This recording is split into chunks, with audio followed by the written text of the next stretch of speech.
Welcome to WAC Basketball Preview Days, presented by Hercules Tires. I'm Kendra Sheehan. Utah Valley women's basketball program joins us. Head coach Dan Nielsen and Josie Williams voted to preseason All-WAC first team. Coach, I'll start with you. Two players voted to the preseason All-WAC first teams. What do those veterans provide for this team, and what are your expectations coming into this year? It's really big. I think this year one of the best things we have is kind of continuity with our returning players. Especially with Maria and Josie, being there and what they did last year in the conference. The expectations for them is to continue to improve. But we've got a lot of other returners that have done some really big things. Kayla Anderson, who didn't have the biggest stats, but she's kind of the glue of our team. She's back and healthier and doing some big things. And then Shea Fano as well. So we have four of our starters back. And so we're excited to have that continuity and kind of be able to return it. The other thing they have to do, having been here a long time, is it means they have to now fake laugh at all my bad jokes, where they used to think it was funny, but now they know it's not. And so that goes along with the territory for these guys. Do you have a bad joke that you want to tell us now? No, I don't. They have to come naturally. Okay.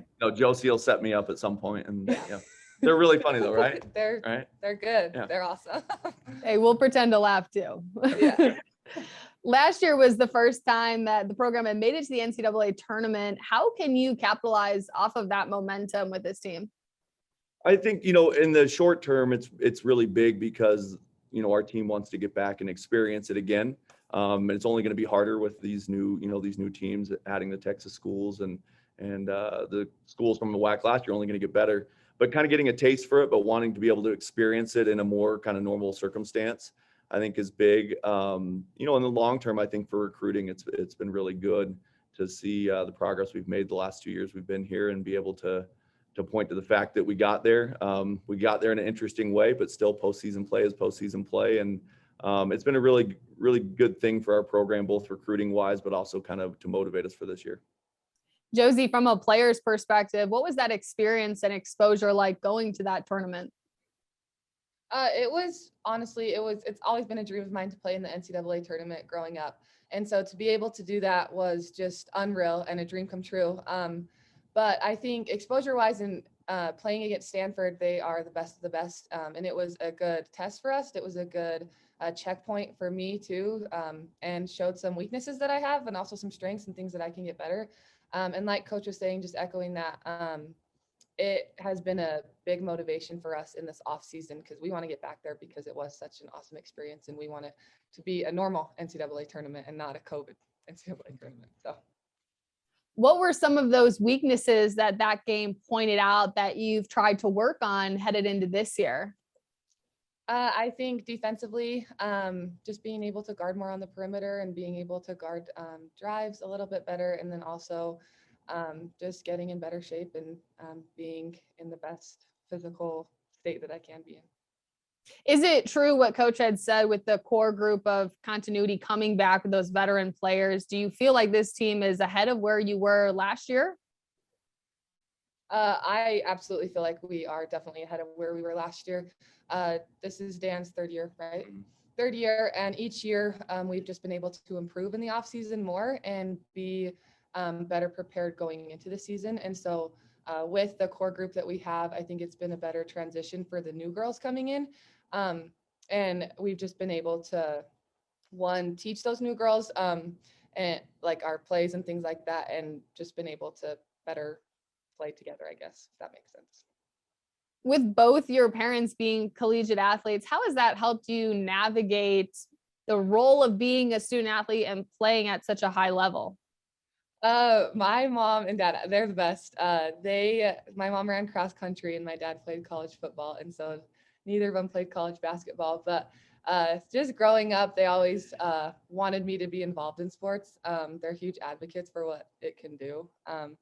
And I think they just pushed me and they gave me every opportunity that they could. And I'm super grateful for that and definitely credit them to where I am today. So. Absolutely. And Coach, turnovers were an area of concern last season. How have you emphasized taking care of the basketball in the first several practices?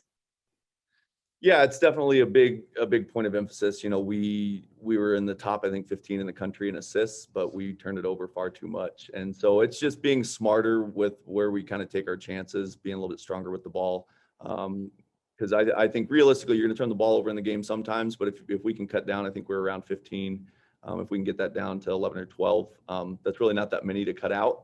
And so really it's, you know, even Josie being stronger with the ball in the post, better post entries, being smarter in transition. It's just trying to point out those moments in the game where maybe we get a little sped up or our decision making isn't great. And I think the biggest thing with it, more than me or my coaches pointing it out, is just that experience. Again, having all those guys back, you know, even our bench, even our transfer players that have played at a high level. Just the more you play, the easier things get. And I feel like we've done a better job in our practices now. And in the summer, we're maybe smarter with the ball than we were before. So I guess it's easy to say now, practicing against ourselves. We'll find out, you know, first scrimmage and exhibition and all that. With the big time transfers coming in, how have they meshed with this team? And do you think this group has picked up where you left off and can be even better this season? Yeah, I think so. And I think we had to be, because like I said, the league's so much better and everybody's going to improve. You know, our transfers, Talia and Babalu, a little bit different than a lot of transfers. I actually recruited both of them to their previous school when I was there as an assistant. And so there was a relationship there and kind of an understanding. So they really fit in well. I mean, we're only 3 miles away from where they were at school at before. So our girls frequently play pickup with them in the summer. And so it's probably a little bit different transition, I think, than most transfers would have. So it's been pretty easy, I would say, for them. How tough does the 4 newcomers make this conference, and how much more exposure does that give teams when you contend for WAC titles in such a loaded league? Yeah, I think it's huge. You know, a lot of people, you know, you could say, oh, no, we want to leave it how it is and try and just win a lot of games. And winning is great, but I'd rather win against good teams. And every one of those Texas teams we've added is really good. They play different styles, but 4 really good coaches, 4 great styles. It'll be really hard, but I love it. I mean, as a competitor, that's what you should want to do, is play good teams. And I think it's really good for the league, because I think realistically now, where we should jump up to kind of net ranking wise, I think we should be more middle of the pack with the leagues throughout the country. I think we have more of a chance to maybe get multiple teams, maybe not yet in the NCAA tournament, but I think, you know, maybe the WNIT, maybe the WBI, which I think for our league would be huge. The more postseason exposure you get, I think the better it is for recruiting for all of us. And I kind of view it as a league-wide thing. As much as I want to beat them, I think it's also good when all of our other teams continue to improve, because it raises the level of play and recruiting. So I love it. I'm all for it. Josie, you made a name for yourself last season. Do you feel the pressure of having to prove yourself once again, or do you thrive off of the fact that people see you on the court as a threat every time you take the floor? I definitely think it's a compliment to be voted first team all preseason, all WAC, whatever it's called. But I don't personally feel a ton of pressure, because I feel like we've prepared this off season and done all that we can to leave or continue and pick up right where we left off, and just continue doing what we did last year. And that's individually as well. Just continue doing what I can, but also making adjustments. If I do get double teamed or things like that, being able to adjust quicker and make those reads. Well, she feels no pressure from basketball anymore, because every morning she's teaching high school sophomores for her student teaching. So if she can handle that, this is absolutely nothing. Yep. What is tougher, teaching those high schoolers or coming out and playing in this tough league?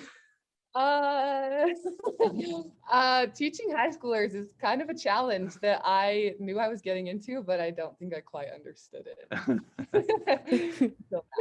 Oh. If you had to pick one thing about this team, what is special or unique about the women you have in the locker room? I just really think that it's the buy-in. You know, when we kind of took over the program, that was a point of emphasis for us, and kind of understanding that your motivating factor should be to improve the people around you and not so much be worried about yourself. And just that buy-in has been huge, and just to see the improvement from year to year. And just, I think the genuineness of all of our players and their their ability to, Josie laughs because we have some characters. But just, I think them being comfortable to be who they are and everybody being willing to understand that. And then I think it builds those relationships. That's what we base everything on is when you have relationships, it's easier to have real conversations or have those hard conversations in a game, in a practice, outside of those things, and be able to help each other to improve. It starts with having those relationships. And I think we've done a lot better job, and a lot of credit to Josie and Maria and our older players in creating that culture to be able to kind of have that open communication and be able to be willing to look at themselves and improve on things. It's easy to get defensive when people encourage you to do things differently. And I think we've made big strides with that. And I love them for it. Everybody says, here's a good coaching cliche. You want to be a family, but in a lot of ways we are, where, we can tell each other what we really think. Like you can tell your siblings what you really think about them. But if somebody on the outside says it, like we got each other's back. And that's kind of how we operate. So they're awesome. I love coaching them. Josie, is that true? How do you create such an environment where you have all these characters on the team that feel so comfortable and can talk about anything, and you have each other's backs, but you can tell them straight, tell them how it is? Yeah, it's definitely true. I think it's all about a level of respect, and respecting where each other came from, and realizing that we are all very different. But just respecting that and being able to accept and just play together and find common ground between each other has been huge. But it's definitely true. And yeah. No time for drama. No time for drama. And drama can be anything. Well, Coach Nielsen, Josie, thank you so much for joining me. I'm going to hand it off to Michael, who's going to allow the rest of the media to ask you some questions. Good luck this season. It was great meeting you both. Thanks, Kendra. Good to meet you. Thank you.